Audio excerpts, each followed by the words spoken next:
A number of years ago, I came up with the concept for exploring sense of place as a program. While I was on a field seminar studying wilderness education, natural history, and ecology of California mountains, and traveling throughout the coastal range and the high Sierra, I came to understand the flora and fauna around me based upon the geography, the geology, the weather and climate patterns, and how they shaped the landscape and created the reality that I was experiencing. And when I came back to suburban and urban neighborhoods, I realized that in every yard was a whole different ecosystem that was just created by whoever it was that lived there and decisions that they were making about what they wanted to plant.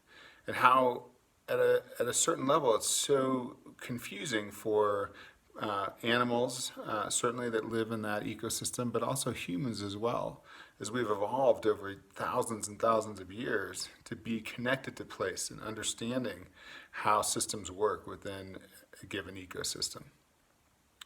I think it's important for us to understand that the reality that we experience today and how we live as humans, as seeing ourselves as completely separate from the landscapes in which we live, and disconnected from an understanding of what weather and climate do to a place and how they're formulated by geography and by geology and the resulting flora and fauna that live in a place based upon all that's going on there.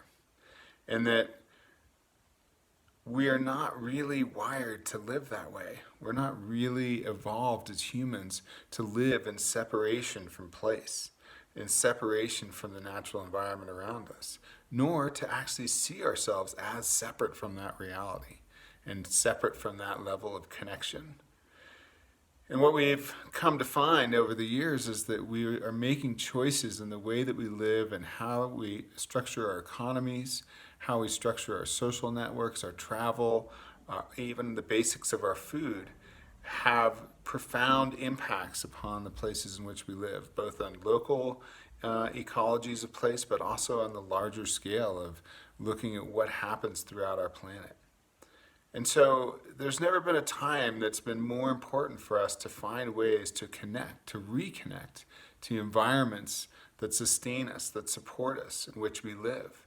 And it can start off with small things of what's right out your door.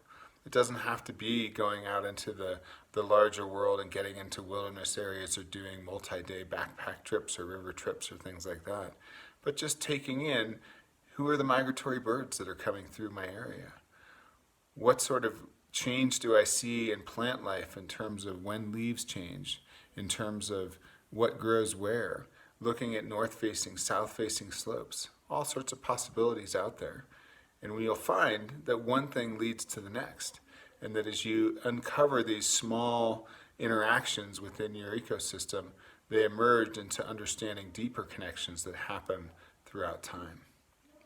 Most importantly, I think, it is to find times that are just enjoyable to be out, to enjoyable to connect, to start with what you're drawn towards rather than what you're trying to push yourself into understanding. Because once we're drawn to something, it just builds from there and becomes much more interesting and much more intricate and much more complex over time. And there's joy and beauty that's found in that. But to start with the simpleness of what's outside your door. Enjoy.